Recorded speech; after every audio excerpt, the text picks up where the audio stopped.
Muhammad wa ala alihi wa ashabihi wa man sara ala nahji wattaba'a sunnatahu wa salaka tariqahu wa nahaja manhaja ila yaumiddin.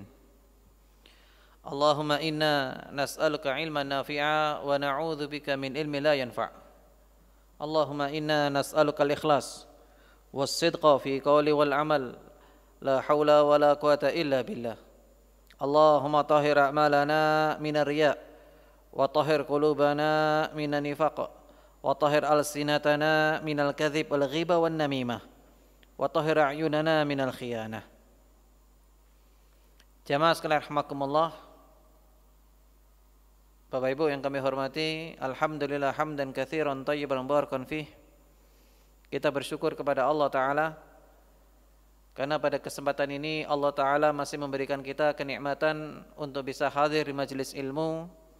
Semoga kita semuanya mendapatkan ilmu yang manfaat. Amin. Sebelum dimulai, mungkin lebih baiknya merapat ke depan. Di antara salah satu adab penuntut ilmu adalah merapat ke pemateri, bukan ke tembok. Semoga tidak salah paham. Baik, jamaah sekalian rahimakumullah.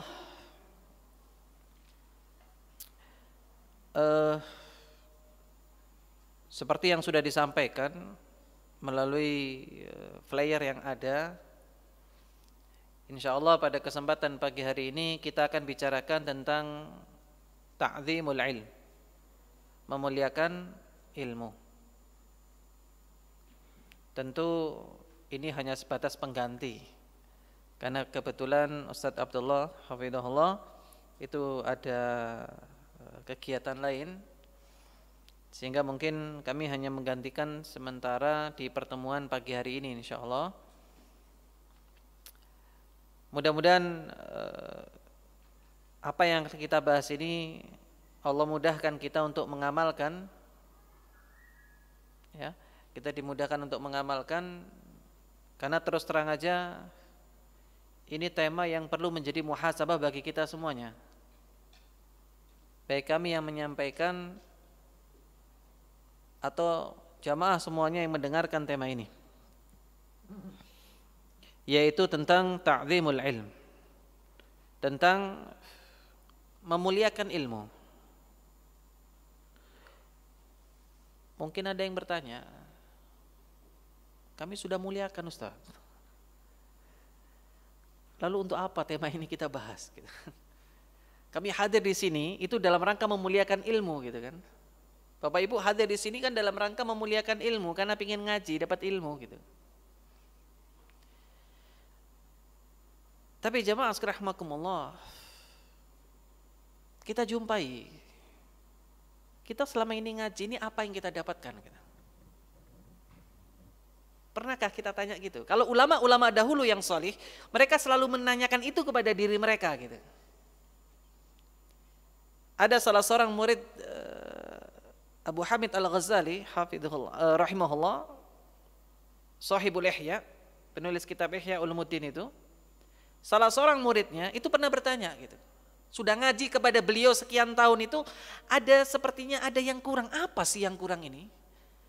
Apa yang kemudian yang saya rasakan? Kok selama ini bukan tidak dapat ilmu, ilmu banyak dia dapatkan dari gurunya. Akan tetapi seperti ada yang kurang gitu dari apa yang dia sudah dapatkan gitu. Dia merasa ada kekosongan gitu. Murid ini tanya kepada gurunya. Gurunya adalah penulis kitab Ihya Ulumuddin itu, rahimahullah. Lalu kemudian dijawab oleh gurunya, jadilah sebuah kitab yang namanya Ayyuhal Walad.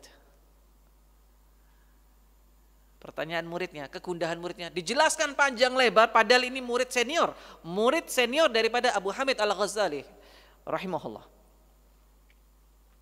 Jadi satu kitab.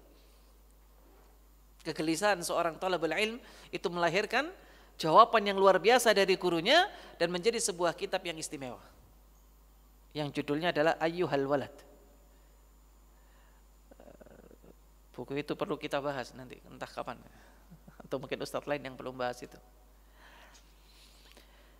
Nah, kenapa kegersangan dan kemudian kegelisahan itu muncul? Jamaah sekalian rahimakumullah, bermacam-macam alasannya tentu. Kita tidak membahas buku itu sekarang, akan tetapi kita akan membahas buku yang lainnya yang ditulis oleh Syekh Saleh bin Abdullah Al-Utsaimin, hafizahullah, salah seorang pengajar di Timur Tengah di Masjid Nabawi, dan beliau termasuk salah satu penulis dan pengajar yang produktif. Seorang syekh yang produktif, tulisannya banyak, dan beliau kalau sudah membahas satu kitab, selesai pembahasannya biasanya diberikan sanad, sehingga para penuntut ilmu sangat bersemangat sekali untuk menghadiri majelis beliau, hafizahullah.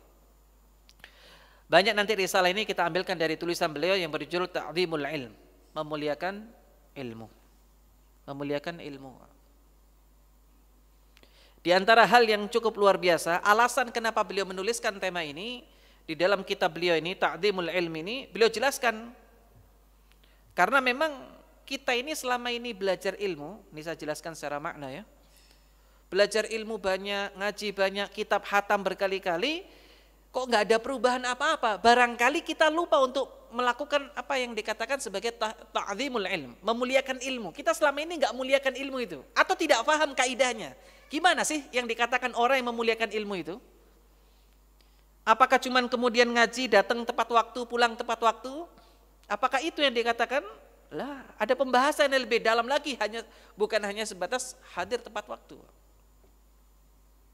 Ta'zimul ilm, memuliakan ilmu. Sehingga jamaah sekalian rahimakumullah, beliau jelaskan bahwa sesungguhnya seseorang itu akan mendapatkan ilmu dengan baik dan benar sejauh mana pemuliaannya dia kepada ilmu itu sendiri.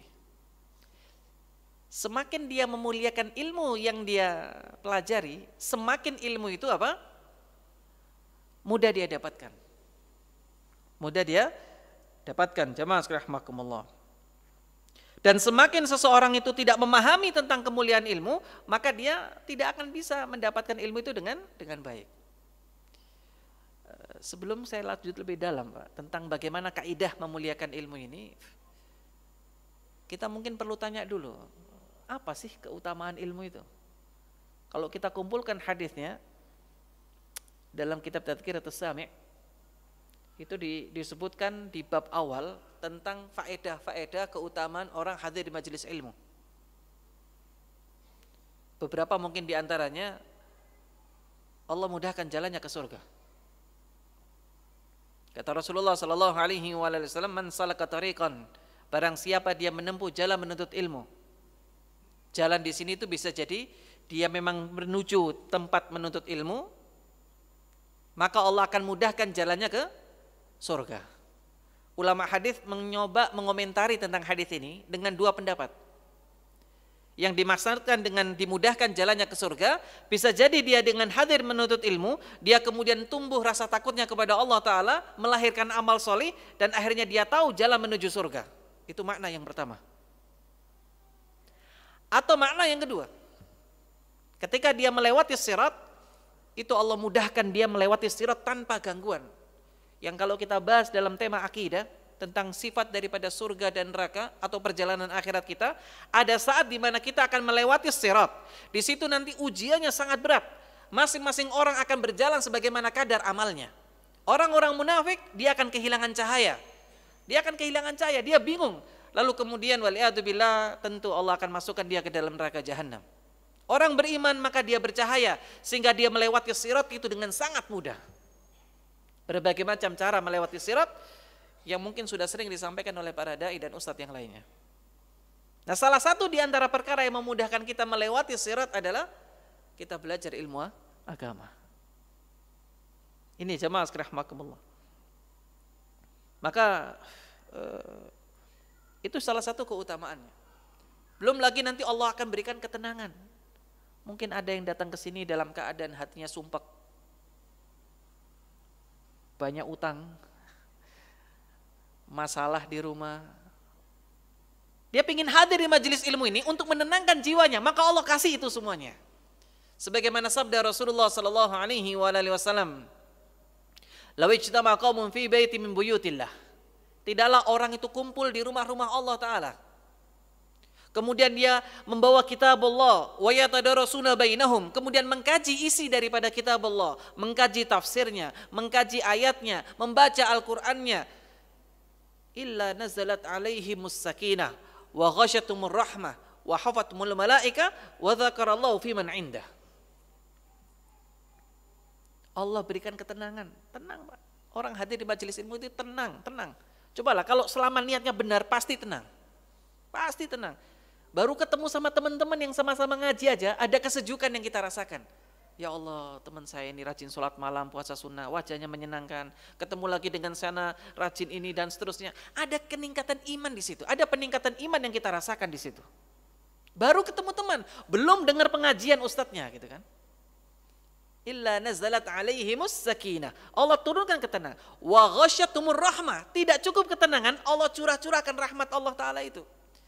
Yang kita masuk surga kita butuh rahmat Allah Ta'ala. Bukan karena amal saja. Amal adalah sarana sebagaimana bentuk ikhtiar kita untuk menuju kepada surganya Allah Ta'ala. Tapi kalau Allah nggak curahkan rahmat, yang nggak bisa masuk kita ke surga.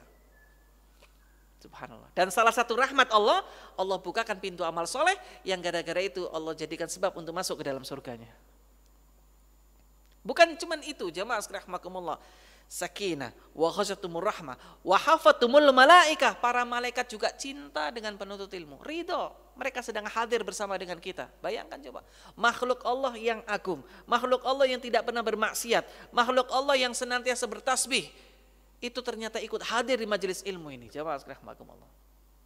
Wa dzakarallahu fi man indah, dan Allah banggakan siapa yang hadir di majelis ilmu di atas penduduk langit.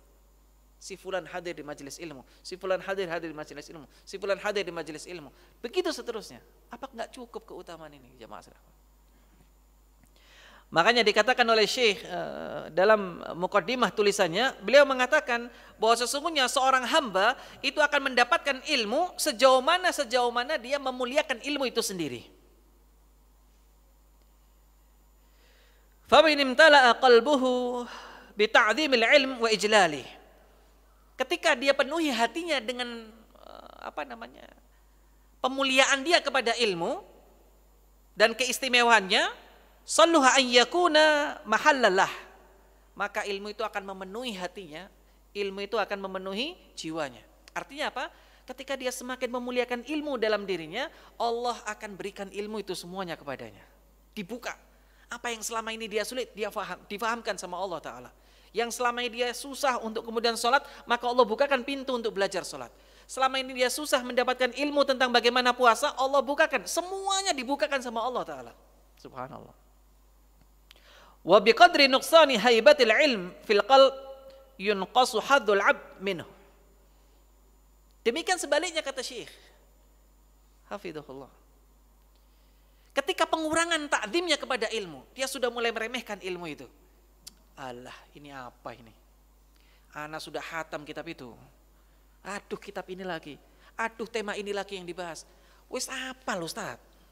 Ketika kita sudah mulai meremehkan tema itu, ketika kita sudah mulai merendahkan ilmu itu dengan kalimat-kalimat yang semacam itu, apa yang kita rasakan? Maka ilmu pun akan berkurang apa yang dia dapatkan. Susah dapat ilmu.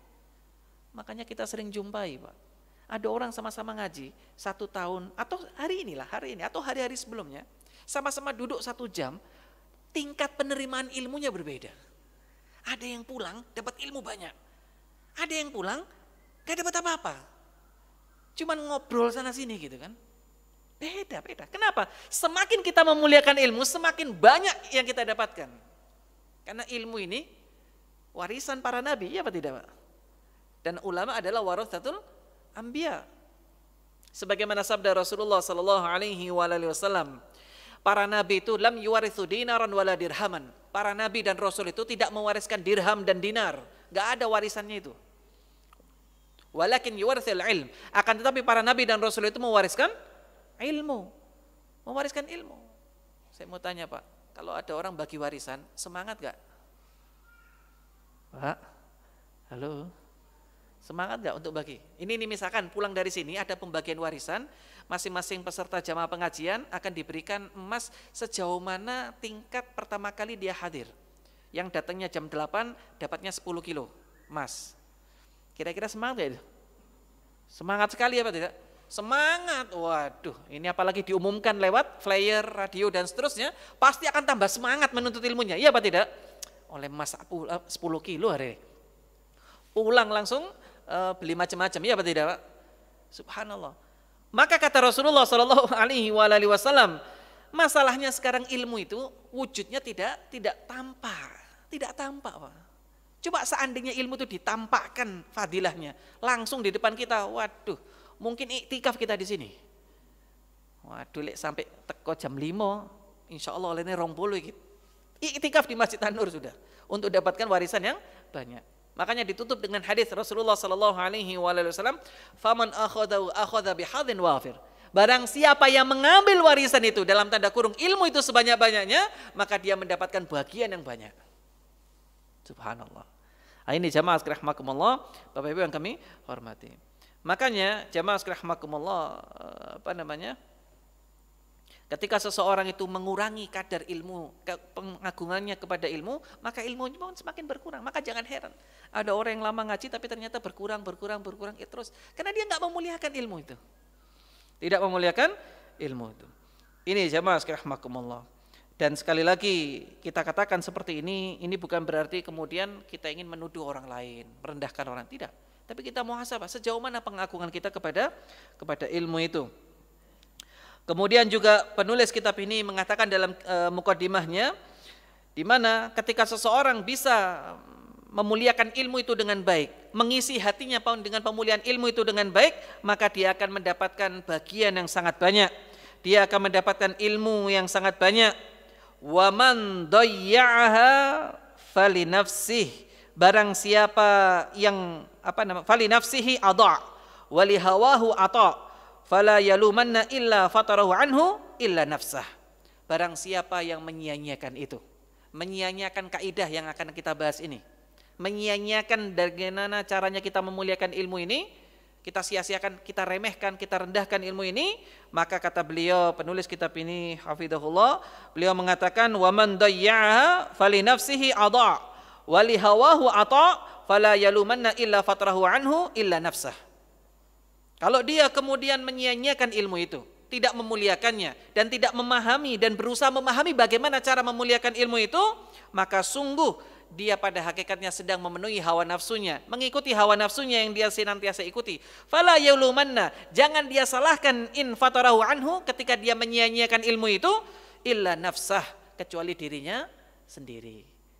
Jadi kalau Anda sudah ngaji 10 tahun, ternyata nggak dapat apa-apa, teman Anda yang baru ngaji 1 tahun ada perubahan dalam kehidupannya, mungkin teman Anda, mungkin teman kita itu lebih memuliakan ilmu daripada kita. Sehingga apa yang terjadi? Dia lebih mendapatkan ilmu itu, dibukakan pintu ilmu itu dengan baik oleh Allah Ta'ala. Sedangkan Anda karena tidak memuliakan ilmu, tidak menjaga adabnya, tidak meremehkan dan tidak memuliakan ilmu itu dengan baik, maka jangan salahkan kalau kamu tidak dapat apa-apa. Maka jangan heran, Pak. Ada orang kuliah di jurusan syariah sama-sama 4 tahun, duduknya bareng-barengan. Yang satunya menguasai ilmu itu dengan baik, yang lainnya hanya sebatas mendapatkan ijazah. Oleh sertifikat sak lembar tok, tapi ilmunya gak ono.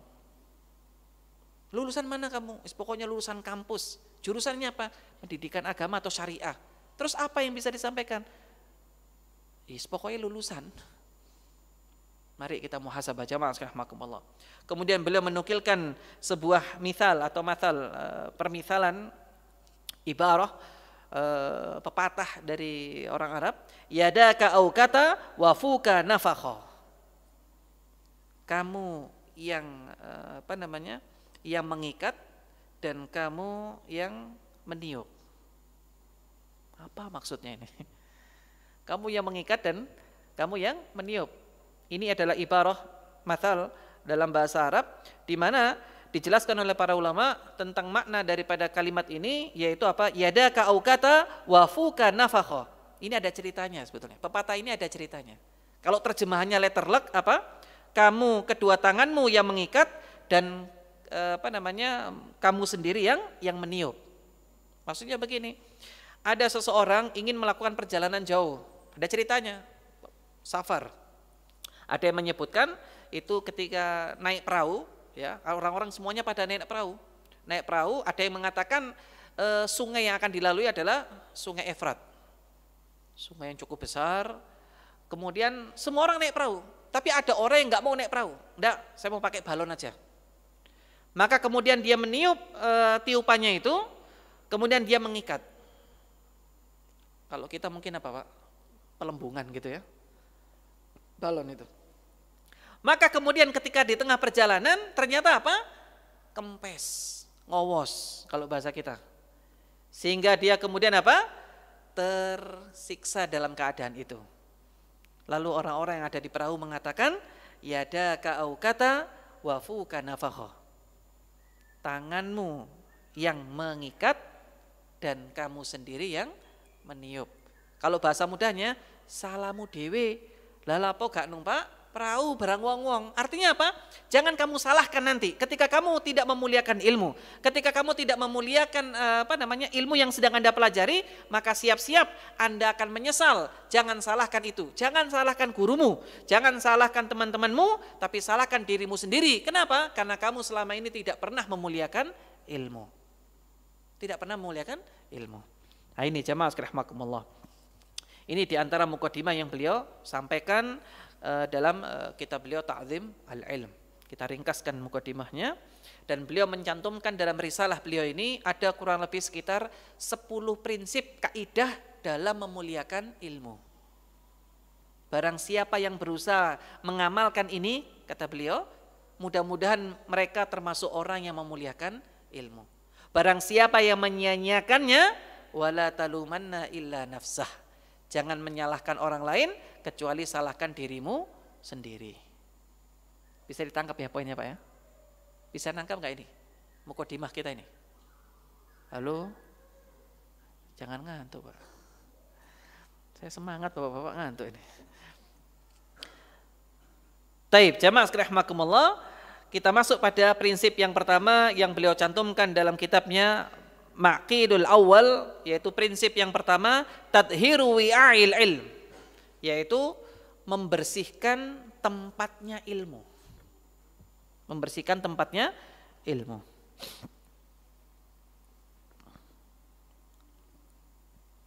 Jadi Maqidul Awal, tadhiru wi'a'il ilm. Jadi membersihkan tempatnya ilmu, membersihkan tempatnya ilmu. Jamaah rahimakumullah, tempat ilmu itu apa Pak? Hah? Apa Pak? Kantong kita. Apa tempat ilmu Pak? Hati. Kata beliau, qala Syekhul Musannif, wa huwa qalbu. Tempat ilmu itu adalah hati Pak. Hati. Fa inna likulli matlubin wi'aan wa inna wi'a'al ilmi al-qalbu wa wasahul wi'a'i yu'akkiruhu wa yughayyiru ma fi wa bihasbi taharatil qalbi yadkhulul ilm wa idza izdadat taharatu izdadat qabiliyatuhu lil ilm. Kata beliau, tempat ilmu itu adalah hati. Tempat ilmu itu adalah hati. Semakin seseorang itu membersihkan tempatnya ilmu ini, dia bersihkan, dia jaga kebersihannya. Jangan sampai ada kotoran masuk, jangan sampai ada sesuatu yang mengotorinya, jangan sampai ada sesuatu yang membuatnya tercemar, maka orang ini akan lebih mudah untuk menerima ilmu. Orang ini akan lebih mudah menerima ilmu. Bihasbi taharatil qalbi yadkhuluhul ilm. Terkait dengan bagaimana kebersihan hati ini sangat berpengaruh terhadap masuknya ilmu ke dalam diri orang tersebut. Nah ini Pak, kita sekarang sudah ketemu. Kenapa selama ini kita nggak berubah? Mungkin barangkali kalau kita hadir pengajian, niatnya bukan cari ilmu gitu. Hati kita masih kotor gitu. Niat setelah ini kita bahas ya. Itu kaidah yang kedua. Tapi yang pertama, tempatnya harus bersih dulu. Sama seperti ini Bapak Ibu, jamaah rahimakumullah. Kalau orang makan ya, menunya istimewa. Makanan apa yang paling enak kalau pagi-pagi gini Pak? Hah? Soto ya, soto. Nah, tapi ternyata mangkoknya itu kotor. Mau makan nggak kita Pak? Ada fungsinya, ada faedahnya nggak makanan itu bagi kita? Iya Pak, ada nggak faedahnya? Tidak ada, Pak. Faedahnya tidak ada makanan itu. Tidak ada satupun orang mau makan di tempat yang kotor seperti itu. Apalagi bukan cuma kotor, Pak. Ada najisnya di situ. Najisnya mughaladoh lagi.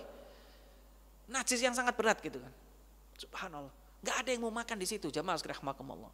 Lalu bagaimana seandainya najis mughaladoh dalam tanda kutip itu ada dalam hadis kita, hati kita. Isi kita, hati kita itu isinya adalah hasud sama orang. Isinya hati itu adalah dengki sama orang. Isinya hati itu adalah marah sama orang. Isinya hati itu adalah sombong. Isinya hati itu semua penyakit hati ada di situ. Mau disiram dengan air zam-zam sekalipun tetap hati itu tidak akan berubah. Kenapa? Karena memang tempatnya kotor, jamaah sekalian rahimakumullah. Wi'aul ilm itu kotor. Maka tuh kata Syekh, wa bihasbi taharatil qalbi yadkhuluhul ilm. Semakin bersih hatinya itu akan memudahkan ilmu itu masuk. Wa idazdadat taharatu izdadat qabiliyatuh lil ilm. Semakin bersih hatinya, semakin gampang terima ilmu. Semakin gampang, ilmu itu masuknya gampang banget. Makanya ada orang yang ngaji sebentar, aduh, besok saya mau praktekkan ini. Aduh, besok saya. Ada orang seperti, ada lagi yang kalau disampaikan ilmu itu bantah. Oh, boy ngomong tok ini. Nah itu masalah, berarti hati Anda sedang bermasalah di situ. Alah ngomong tok itu, paling iso ngomong, loh Anda berarti ada masalah di hati Anda. Orang seperti ini, hatta dia hafal Quran sekalipun gak ada faedahnya apa-apa. Tidak berfaedah apa-apa, jamaah sekalian rahimakumullah. Hatta dia hafal ribuan hadis, gak ada faedahnya apa-apa. Kenapa? Hatinya sudah kotor gitu. Hatinya sudah kotor. Ini jamaah sekalian rahimakumullah. Dan ini yang paling kita takuti. Saya mengingatkan kepada diri saya dan kepada jamaah semuanya, hendaknya kita ini benar-benar menjaga dari yang seperti ini. Hati-hati, jangan sampai hati kita ini dikotori oleh apa yang bisa mengotori hati kita tersebut. Ini jamaah sekalian rahimakumullah di antaranya. Makanya di antara kotoran-kotoran hati itu yang harus kita bersihkan, yang pertama yaitu apa? Taharatu min najasati syubhat. Ini najis hati yang harus kita bersihkan. Apa itu? Taharatu min najasati syubhat.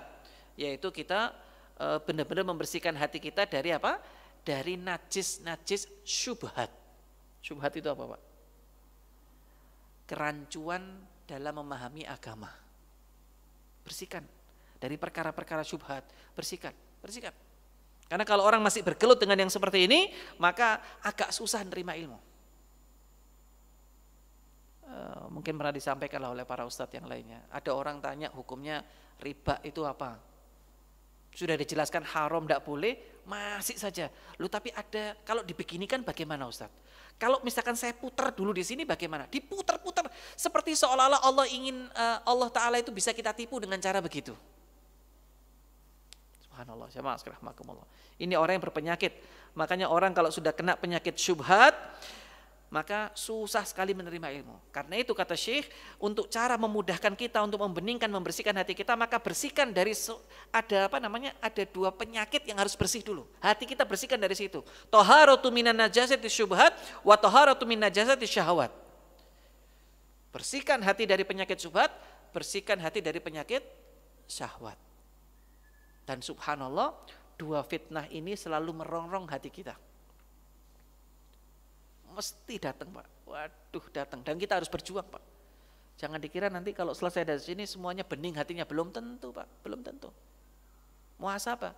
Saya muhasabah, Bapak Ibu juga kalau bisa muhasabah. Kita berusaha untuk kemudian membersihkan hati kita dari semua penyakit-penyakitnya. Syubhat dan syahwat. Semua penyakit sumber hati. Penyakit hati itu sumbernya cuma dua. Kalau enggak kena syubhat, ya kena syahwat. Di situ masalahnya. Kerancuan berpikir agama itu yang menyebabkan orang itu menyimpang dari ajaran yang benar. Adapun berkaitan dengan syahwat, terplesetnya dia dengan perkara-perkara dosa dan maksiat. Nah itu.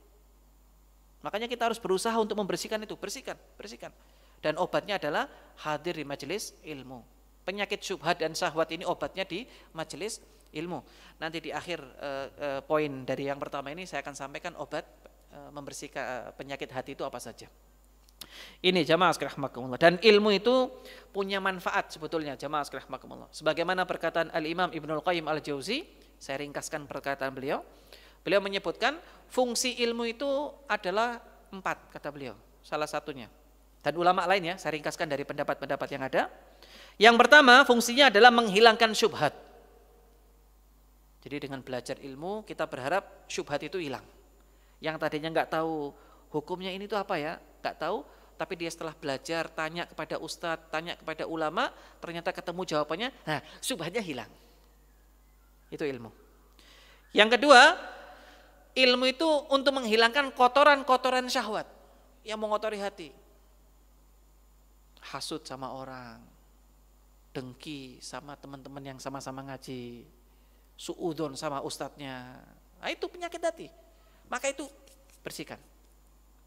Makanya orang kalau sudah suudzon sama guru ngajinya, jangan harap dapat ilmu. Jangan harap, meskipun IQ-nya di atas. Kalau dites itu sampai pecah tes-tesan IQ-nya. Tapi selama dia suudzon sama gurunya, nggak dapat ilmu, Pak. Meskipun dia mungkin lebih pintar dari gurunya, mungkin hafalannya lebih banyak, risalahnya, sanad ilmunya lebih banyak dan seterusnya, nggak dapat apa-apa. Nggak dapat apa-apa. Kemudian di antara fungsi ilmu yang ketiga, yaitu apa? Menyingkap kebenaran.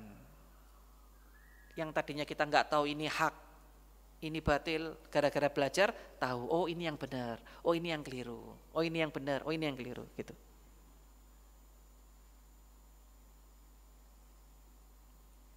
Dan yang keempat, di antara fungsi daripada ilmu, mengantarkan seorang hamba kepada tujuan yang akan dicapai. Tujuan kita kemana, Pak? Kemana, Pak? Kita ini tujuannya kemana belajar ilmu ini? Menuju kepada Allah Ta'ala, masuk ke dalam surganya. Kalau kita nggak tahu ilmunya, ya nggak tahu, Pak. Nggak tahu. Sama seperti orang dikasih kompas yang paling canggih, terus ditanya, Anda berangkatlah ke Jakarta sekarang. Mana petanya? Ya ini kompas pakein. Loh tapi saya butuh arahannya, petunjuknya lewat mana, nggak cuma kompas. Nah, disitulah pentingnya kita ilmu. Ilmu bagaimana cara membaca kompas dan bagaimana caranya membaca map. Kalau nggak paham, nanti tambah kesesat. Nah ini jamaah sekalian rahimakumullah. Dan kita perlu membersihkan ini. Cuman anehnya Pak, anehnya kita ini kalau ada kotoran di badan, pingin segera kita bersihkan. Pakai baju kotor, pingin segera dibersihkan. Kalau perlu ganti baju. Iya apa tidak Pak? Tapi kalau kotorannya di hati, enak, dinikmati gitu kan. Dinikmati. Ada orang menyimpan penyakit hatinya itu sampai bertahun-tahun Pak. Bertahun-tahun. Gak apa-apa. Benci sama orang, disimpan bertahun-tahun. Kemudian hasut sama orang, prasangka buruk sama orang, disimpan bertahun-tahun. Pokoknya setiap kali ketemu, suudzon sama orang ini. Setiap kali ketemu, suudzon sama orang ini. Terus begitu. Terus dia hadir ke majelis ilmu, dia berharap mendapatkan ilmu. Meskipun yang hadir syekh sekalipun, ilmunya mantep luar biasa, Anda nggak dapat apa-apa. Teman Anda nangis mendapatkan ilmu, Anda nggak dapat apa-apa. Makanya ada perkataan indah dari Al-Imam Ibnul Qayyim Al-Jauzi dalam kitab beliau itu Al-Fawaid. Kalimat ini bagus Pak. Coba renungkan Pak. Apa kata beliau? Wa in kunta tastahi min nadri makhlukin mithlak ila wasakhi thawbik fastahi min nadharillah ila qalbik wa fihi ihanun wa balaya wa dhunubun wa khataya. Apa kata Al-Imam Ibnu Qayyim Al-Jauzi? Beliau mengatakan wa in kunta tastahi min nadhri makhluqin mithlik ila wasahi thawbik, kalau kamu malu, kata beliau rahimahullah Al-Imam Ibnu Qayyim Al-Jauzi dalam kitabnya Al-Fawaid, kalau kamu malu kepada makhluk atas kotoran yang ada pada bajumu, kamu malu, pakai baju kotor malu, pakai baju bau malu, aduh sungkan malu, kotorannya ada itu malu, dan Anda ingin segera untuk mengganti itu, maka Anda hendaknya lebih malu lagi. Fastahi min nadharillah ila qalbik, mestinya Anda lebih malu lagi kepada Allah Ta'ala. Karena Allah tahu gak cuma sebatas bajumu, tapi Allah tahu tentang isi hatimu yang paling dalam. Yang kalau kamu ketemu orang senyum, tapi hatinya penuh dengan kebencian. Yang kalau kamu ketemu orang senyum, tapi hatimu penuh dengan prasangka. Kalau ketemu orang senyum, wajahnya sumringah, tapi ternyata dia penuh dengan dendam kepada orang lain. Maka apa kata Al-Imam Ibnu Qayyim? Wa fihi ihan wa balaya. Padahal hatimu penuh dengan dengan dengki, ihan. Dengki, hasud, al-hiq, kebencian. Wa dzunubun wa khotoya. Dan Allah tahu hatimu itu isinya penuh dengan dosa dan kesalahan. Artinya apa? Allah iki weruh isinya hati kita. Tahu Pak. Lo kita bisa tampilan zohir kelihatan istimewa, bagus di depan orang. Saya bisa berpura-pura soleh dan lain sebagainya. Gampang itu urusannya. Tapi dalamnya hati nggak ada yang tahu Pak. Nggak ada yang tahu. Tapi Allah tahu. Mestinya kita ini lebih tahu, lebih malu kepada Allah Ta'ala. Karena Allah nggak cuma tahu tentang zahir kita, tapi juga tahu tentang apa isi batin kita itu. Kita mestinya lebih malu Pak, izin. Ya Allah, ternyata kita ini masih kalau sholat nggak khusyuk. Oh kita ini kalau dakwah masih ada tendensi lain. Oh kalau kita ini sholat malam masih pingin dipuji orang. Atau pingin proyeknya lancar saja. Niat ikhlasnya hilang gitu. Subhanallah. Mari jamaah sekalian rahimakumullah. Mari sekali lagi kita ini hendaknya lebih malu. Jangan sampai kita ini menjadi wali Allah di hadapan banyak orang, tapi menjadi musuhnya Allah ketika sedang sendirian. Sebagaimana nasihat dari seorang tabi'in yang kisahnya mungkin sudah sering diulang-ulang ya, yaitu Bilal ibnu Sa'ad rahimahullah, tabi'in. Kata Al-Hafidh Adz-Dzahabi, beliau menyebutkan Bilal ibnu Sa'ad ini adalah seorang pemberi nasihat, zuhud, luar biasa ilmunya. Di antara contoh zuhudnya beliau, yaitu pernah satu ketika datang orang ke rumahnya. Beliau ini datang orang ke rumahnya, kemudian ngomong, anakmu punya utang, tolong bayar utangmu. Anakmu punya utang, ini orang gak dikenal loh Pak. Datang ke rumahnya, anakmu punya utang, bayar. Kata Bilal ibnu Sa'ad rahimahullah, alaka bayyinah, kamu punya bukti enggak anak saya punya utang? Karena dalam syariat ada kaidah al-bayyinatu ala mudda'i. Bukti itu diminta kepada orang yang menuduh. Kamu tuduh anak saya punya utang, mana buktinya? Kata orang ini enggak, saya enggak punya bukti. Alaka kitab, kamu ada catatan enggak hitam di atas putih? Lah, saya enggak punya. Atakhlif, kalau gitu kamu berani bersumpah kalau anak saya punya utang? Kata orang ini, ya, saya bersumpah kalau anakmu punya utang. Masuk ke dalam rumah Pak Bilal bin Sa'ad, ngambil beberapa dinar loh ya. Satu dinar itu 2 juta lebih sekarang, 2 jutaan ya. Kasihkan. Lalu kemudian beliau mengatakan, wa in kunta shadiqan, kalau kamu jujur, memang anak saya punya utang, saksikan bahwa saya telah melunasi utang anakku. Saksikan bahwa saya telah melunasi utang anakku. Wa in kunta kadziban, kalau seandainya kamu dusta, fahiya lakas shadaqah, uang ini sedekah buat kamu. Subhanallah. Zuhudnya sampai seperti itu. Orang seperti ini ngasih nasihat kepada kita. La takun waliyya lillahi fi alaniyah, aduwwan lahu fis sirr. Jangan kamu menjadi wali Allah di hadapan banyak orang, tapi menjadi musuhnya pada saat sedang sendirian. Di depan banyak orang kita bisa tampilkan pribadi yang soleh, khusyuk, tawadu, dan seterusnya. Ketika sedang sendirian, orang lain gak lihat dia, justru dia jadikan Allah sebagai zat yang paling hina. Ahwanan nadhirin, zat yang paling hina. Di depan orang lain dia nggak mau maksiat, di depan temannya nggak mau maksiat, di depan gurunya nggak mau maksiat, di depan jamaah pengajiannya nggak mau maksiat, tapi ketika sedang sendirian dia justru jadikan Allah sebagai saksi atas perbuatan dosa dan maksiatnya. Waliyadzubillah. Subhanallah. Ahwanan nadhirin. Dan Allah tahu itu mana yang hatinya bersih dan mana yang pura-pura. Karena itu dalam hadis yang sahih diriwayatkan oleh Imam Muslim dari sahabat mulia Abu Hurairah, di mana Rasulullah sallallahu alaihi wasallam bersabda, "Innallaha la yanduru ila suwarikum wa amwalikum, walakin yanduru ila qulubikum wa a'malikum." Allah itu enggak lihat tampilan suar kalian, bentuk fisik, zahir, enggak cuma itu yang dilihat sama Allah Ta'ala. Dan juga enggak lihat harta kalian, makanya jangan kagum Pak, Bapak Ibu, mohon maaf sekali lagi saya harus ulang berkali-kali ini. Saya ingatkan berkali-kali, tolong jangan mudah takjub dengan hartanya orang. Loh Ustadz, tapi kan wajar Ustadz kita pengen ini. Loh iya betul, tapi jangan berlebih-lebihan Pak. Namanya manusia Pak. Kalau kemudian ngelihat ada orang punya mobil bagus, rumah bagus, pingin itu wajar Pak, wajar. Karena memang Allah sebutkan dalam Al-Quran, zuyyina linnasi hubbus syahawati minan nisa wal banin wal qanatil muqantarah, dan seterusnya, ayat itu panjang. Yang mana ringkasnya, dihiasi dalam diri manusia itu kecintaan kepada lawan jenisnya, kepada harta, emas, perak, kendaraan. Memang begitu, watak kita begitu.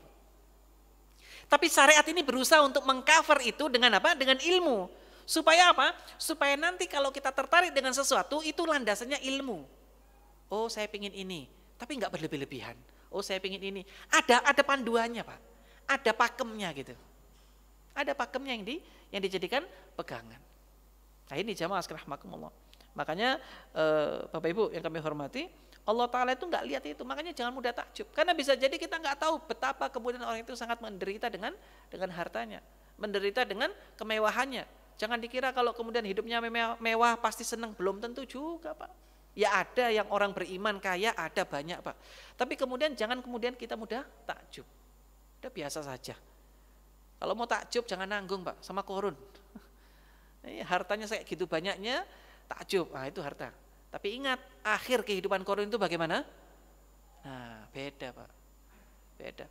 Di situ, jamaah sekalian rahimakumullah.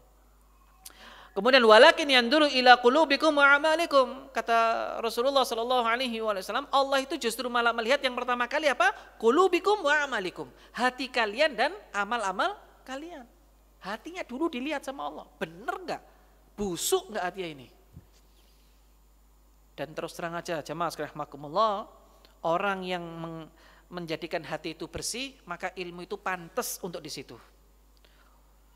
Orang itu kalau hatinya bersih atau membersihkan hatinya terus, maka ilmu itu pantas untuk hadir atau tinggal di situ. Tapi kalau seandainya dia tidak membersihkan hatinya, maka ilmu itu tidak akan pernah cocok tinggal di situ. Tidak akan betah. Man tahara qalbahu fihi ilmu hallah, wa man lam yarfa' minhu najasatu wada'ahu ilmu wartahal. Kata Syekh Hafidahullah, penulis kitab ini mengatakan, barang siapa yang membersihkan hatinya, maka ilmu itu akan tinggal di hati itu. Ilmu itu akan tinggal di hati itu. Ilmunya tetap menetap di situ. Barang siapa wa man lam yarfa' minhu najasatu wada'ahu ilmu wartahal. Tapi kalau hatinya tidak dibersihkan, dia tidak hilangkan najis-najis yang disebutkan tadi itu, najis syubhat dan najis syahwat itu, maka ilmu itu akan pergi. Akan pergi, Pak. Saya itu diceritakan teman saya, Pak. Ini ibroh ya. Semoga Allah selamatkan, diberikan hidayah kepada kita semuanya dan istiqomah, Pak. Kadang kalau cerita gini kita takut juga. Khawatirnya kita ini termasuk orang yang merendahkan orang lain. Mudah-mudahan enggak lah. Ini sebagai pelajaran, Pak. Teman saya itu cerita, dia punya kenalan itu hafal Quran, Pak. Hafal Quran, 30 juz mungkin. Tapi qadarullah, entah apa yang terjadi dalam kehidupannya, itu mohon maaf sekali lagi, sampai jadi tukang ngamen, Pak. Hafalannya hilang semuanya. Ya apa gitu, Pak. Sebenarnya kisah orang yang hilang hafalannya itu banyak, Pak. Kalau zaman-zaman dulu kisah salafun sholih yang mengingatkan kita untuk berhati-hati terkait dengan hal ini, itu banyak. Tapi ini kisah nyata, Pak. Dia kuliah di salah satu kampus terbesar di kota Malang ini. Subhanallah. Hilang, Pak, hilang. Jadi hafalannya mungkin ada, mungkin nggak banyak sudah. Subhanallah. Wallahu alam, kita nggak tahu apa yang terjadi ya. Tentu kita berharap Allah selamatkan kita, Pak. Kalau 30 juz bisa hilang, apalagi yang kita cuma juz 30, yang masih harus dimurojaah berkali-kali kan gitu. Ya apa tidak? Balik muter, salah mana ya apa tidak? Ya semoga Allah maafkan kita semuanya lah. Ini jamaah sekalian rahimakumullah. Makanya ilmu itu akan hilang, Pak. Kalau orang senantiasa membersihkan hatinya, terus ilmu itu betah tinggal di situ. Tapi kalau enggak, ilmu itu akan pergi meninggalkannya. Ilmu itu akan pergi meninggalkan begitu. Sebagaimana perkataan ada salah seorang ulama salafun salih, mereka mengatakan di antaranya adalah Sahal bin Abdullah rahimahullah, haramun ala qalbin ayyadkhulahul nur wa fihi syai'un mimma yakrahullah. Kata beliau, haram hati itu kemasukan cahaya. Jadi hati seseorang itu akan terhalang mendapatkan cahaya dalam tanda kurung ilmu ya. Itu selama apa? Selama di dalamnya masih ada sesuatu yang Allah benci. Jadi kalau di hati kita masih ada sesuatu yang Allah benci, nggak bisa masuk, Pak. Mental ilmu itu. Ilmu itu pergi dari dia, mental terus, datang ilmu mental lagi, datang ilmu mental lagi, datang. Makanya jangan heran Pak, kalau ada orang dinasihati berkali-kali, bantah lagi, dinasihati bantah lagi, mungkin ada sesuatu yang haram di hatinya. Ada sesuatu yang kemudian Allah nggak suka di hatinya, yang gara-gara itu ilmu yang datang kepada dia dengan gampang, itu mental lagi, nggak masuk-masuk. Waliyadzubillah. Dan ini adalah potret orang yang hatinya kalau sudah ketutupan kotoran Pak. Ron. Kalau dalam bahasa Al-Quran itu, kalla bal rana ala qulubihim ma kanu yaksibun. Surat Mutaffifin itu. Ron. Sampai apapun yang dia usahakan, itu ternyata tidak membawa kebaikan bagi dirinya. Dia mungkin sholat malam bahkan. Bukan cuma sholat wajib loh ya, sholat malam bahkan. Tapi hasut sama orang. Jengkel sama orang. Suudon sama orang. Sholat malam ya. Atau mungkin dia ditambah lagi puasa sunnah, sholat duha, kemudian infak sedekah, semuanya dia kerjakan, itu semuanya tidak menjadikan dia semakin takut kepada Allah Ta'ala, justru malah dia semakin nekat kepada Allah Ta'ala. Meskipun dohirnya kelihatan soleh dan solehah. Ini yang paling kita takuti Pak. Dan ini bisa menimpa siapa saja ini. Siapapun bisa kena fitnah ini Pak. Siapapun Pak, siapapun. Karena itu saya selalu ulang berkali-kali, kita ini memohon kepada Allah Ta'ala agar Allah bersihkan hati kita.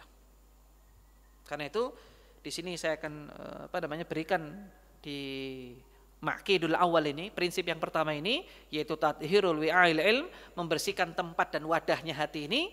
Maka yang paling penting bagi kita yaitu kita berusaha membersihkan hati. Bagaimana caranya? Saya ringkaskan dari tulisan beberapa para ulama, buku-buku yang pernah kami baca. Itu ringkas ya. Kalau mau detail tentu silakan merujuk kepada kitab-kitab induk. Di antara buku yang cukup bagus yaitu kitab Ad-Da' wa Dawa yang ditulis oleh Ibnul Qayyim al-Jauzi. Kemudian juga kitab Dr. Ahmad Farid juga bagus yang judulnya Tazkiyatun Nafs, yang agak tebal, Bahrul Ra'iq fi Zuhdi wa Raqa'iq. Silakan merujuk, ada terjemahnya semuanya itu. Ada terjemahnya. Kalau masih kemudian terkendala dengan bahasa, maka cari ada terjemahnya dan cari yang memang terjemahnya bagus. Maka insya Allah kita dapat ilmu untuk membersihkan hati. Namun ringkasnya begini, jamaah sekalian makmum. Yang pertama yaitu kita mohon kepada Allah agar dibersihkan hati kita. Minta kepada Allah Ta'ala agar hati kita itu bersih. Doanya banyak ya. Insya Allah di kitab Hisnul Muslim itu ada lengkap, atau di kitab Al-Azkar Imam Nawawi juga ada banyak. Tapi kalau mau ringkas ya Hisnul Muslim, kitab yang ringkas kecil itu. Di antara doanya yaitu doa ya muqallibal qulub tsabit qalbi ala dinik, atau ala ta'atik, wahai zat yang bolak-balikkan hati. Atau minta doa yang agak panjang, saya ringkaskan saja karena waktunya terbatas. Allahumma ati nufusaha taqwaha wa zakkiha. Ya Allah, tolong berikan kami itu takwa dan bersihkan hati kami. Tidak ada yang bisa membersihkan hati kami dari semua penyakitnya kecuali hanya Engkau ya Allah. Minta kepada Allah Ta'ala. Belum hafal pakai bahasa Indonesia boleh Ustaz? Boleh. Memang kalau bisa pakai bahasa Arab kalau doa. Tapi kalau nggak hafal, setiap kali kita ingat penyakit hati kita, kita mau jengkel sama orang, hasut sama orang, baca doa ini, ya Allah bersihkan terus. Karena penyakitnya setan itu selalu datang Pak. Mohon maaf ya. Jangan dikira nanti kalau sudah selesai Ramadan enggak, nanti penyakit itu terus. Nanti di prinsip yang kedua itu nanti ada pembahasan tentang bagaimana cara membersihkan niat. Waduh, itu tambah repot lagi itu nanti. Tapi harus dipaksakan, harus belajar, harus terus bagaimana cara membersihkan niat. Bahkan ulama-ulama dulu pun kesulitan untuk membersihkan niat. Berat memang membersihkan niat itu. Ada yang ditanya, di antaranya Imam Ahmad, nanti di bab berikutnya ya, insyaallah. Imam Ahmad pernah ditanya, wahai Imam Ahmad, kamu ini mencari hadis ini ikhlas apa tidak? Bayangkan Imam Ahmad ini, yang kita tahu Pak, Imam Ahmad bagaimana gitu kan? Ketika ditanya, su'ila Imamu Ahmad, Imam Ahmad pernah ditanya, hal talabtal ilma lillah, kamu ini mencari ilmu ini ikhlas karena Allah apa tidak sih? Jawabannya apa kira-kira Pak? Kata Imam Ahmad, lillahi aziz. Ikhlas karena Allah itu wabot. Kalau kita ditanya apa Pak? Ngaji di An-Nur ini ikhlas apa enggak? Ikhlas. Iya Pak, tidak. Dakwah ini ikhlas apa? Ikhlas. Itu kita Pak. Imam Ahmad. Yang dikatakan oleh para ulama, yaitu kontribusinya kepada Islam ini, itu luar biasa. Termasuk karya yang sangat luar biasa adalah Musnad Imam Ahmad. Hadisnya kurang lebih sekitar 40.000 kalau tidak ada pengulangan itu. Dengan pengulangan. Yang jelas jumlah hadisnya cukup banyak. Belum lagi tentang bagaimana kontribusi beliau terhadap ilmu hadis dan seterusnya. Imam Ahmad rahimahullah, muridnya Imam Syafi'i rahimahullah. Itu sampai mengatakan apa? Lillahi aziz. Amal karena Allah itu lillahi ta'ala itu berat. Tapi saya selalu mencari ilmu itu kenapa? Disebutkan oleh beliau, walakinnahu syai'un hubbiba ilayya fatalabtuh. Tapi karena saya itu senang mencari ilmu, maka saya cari ilmu. Meskipun abot ikhlas itu, tapi tetap saya belajar. Subhanallah. Ini jamaah sekalian. Makanya sekali lagi kita katakan, yang pertama yaitu mohon. Kita kalau nggak minta tolong kepada Allah nggak bisa ikhlas itu Pak. Nggak bisa. Ini yang pertama. Yang kedua jamaah sekalian, qiraatul Quran bitadabbur, membaca Al-Quran dengan tadabbur. Baca Quran Pak. Baca Quran, jangan lupa. Pokoknya satu hari kalau bisa baca Quran, meskipun setengah halaman enggak apa-apa. Karena masing-masing orang berinteraksi dengan Al-Quran berbanding lurus dengan kebersihan hatinya. Semakin bersih, semakin kita ini enggak pernah bosan dengan Quran. Kalau kita sudah mulai aras-arasan, berarti ada kotorannya. Minta tolong kepada Allah, ya Allah bersihkan kotoranku, ya Allah di hatiku, ya Allah aku ingin baca Quran lagi. Begitu. Udahlah jangan sombong di hadapan Allah. Allah ini sudah tahu bosoknya kita ini kayak apa Pak. Iya, mohon maaf, mungkin bahasanya agak kasar ya. Allah itu tahu borok-borok di hati kita itu kayak apa, tahu. Bahkan yang orang lain enggak tahu, Allah tahu Pak. Ini ditegaskan dalam hadits qudsi sebagaimana yang diriwayatkan dari sahabat Abi Dzar Al-Ghifari.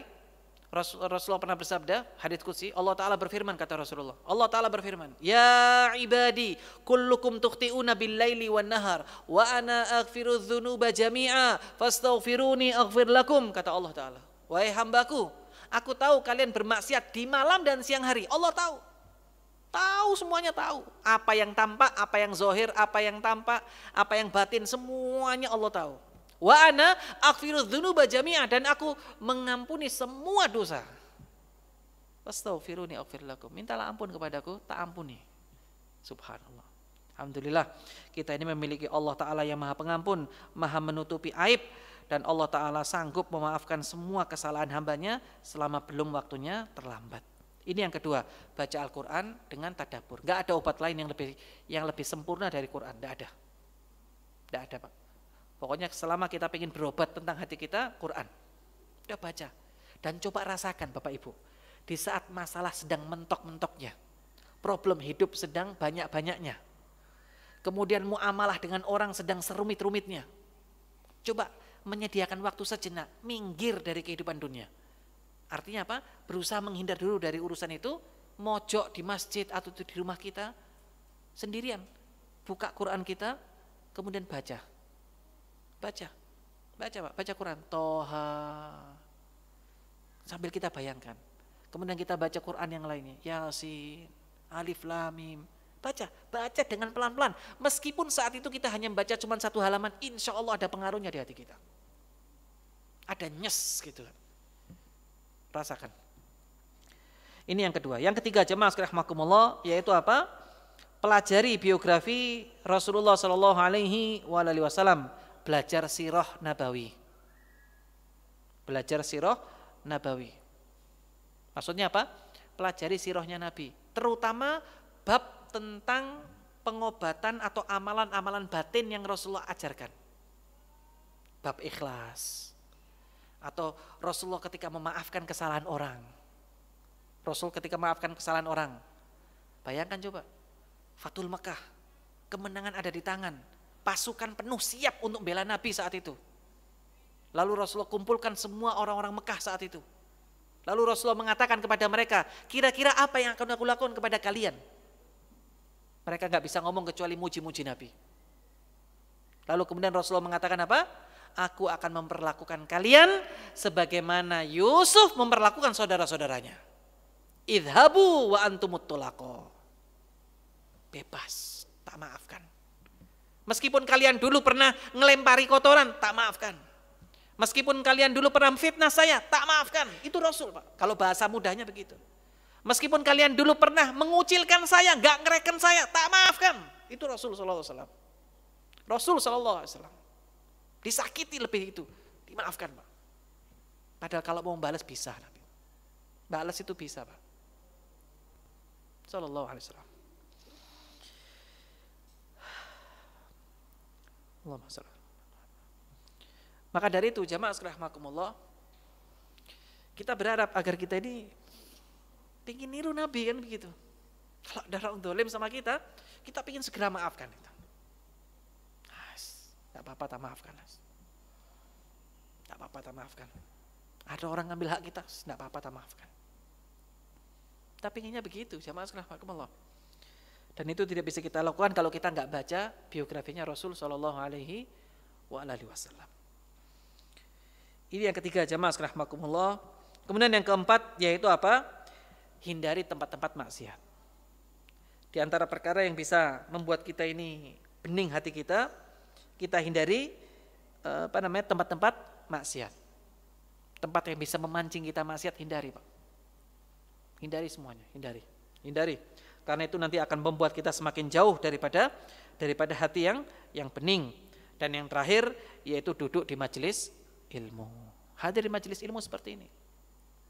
Mudah-mudahan dengan begitu nanti Allah akan bersihkan hati kita yang kotor. Karena prinsipnya begini Bapak Ibu, jamaah sekalian rahimakumullah. Hati kita kotor itu gara-gara dosa, gak ada lain. Dan Allah melalui lisan Rasulnya Sallallahu Alaihi Wasallam itu berjanji, kalau kita tobat hatinya putih lagi. Satu dosa, satu titik hitam. Satu dosa, satu titik hitam. Tapi kalau seandainya misalkan kita ini taubat, hatinya bening lagi, putih, bersih, bening lagi. Nah, sedangkan kita setiap hari berdosa, maka jangan lupa tobat, istighfar. Pokoknya setiap kali kita ingat dosa ghibah, dosa ngerasani orang, dosa fitnah orang, dosa menyakiti orang lain, istighfar. Maka mudah-mudahan dengan begitu hati kita kembali bersih dan putih lagi. Itulah mungkin ringkasan. Tentu kalau ingin belajar membersihkan hati ya butuh waktu lagi. Akan tetapi insya Allah pada kesempatan yang singkat ini kita cukupkan kajian kita karena sudah jam 10. Kita bermohon kepada Allah Ta'ala agar Allah Ta'ala bantu kita untuk senantiasa memuliakan ilmu yang kita pelajari selama ini. Khususnya Allah mudahkan kita membersihkan hati kita. Karena semakin kotor hati, semakin sulit menerima ilmu. Meskipun amal kita banyak, kalau hati kita kotor, Allah Ta'ala gak nerima amalan itu. Dan semoga Allah selamatkan kita dari penyakit-penyakit yang seperti itu. Mungkin itu, kurang lebihnya kami mohon maaf. Semoga Allah Ta'ala jadikan kita orang-orang yang dimudahkan mengamalkan apa yang kita pelajari yang pada hari ini insya Allah.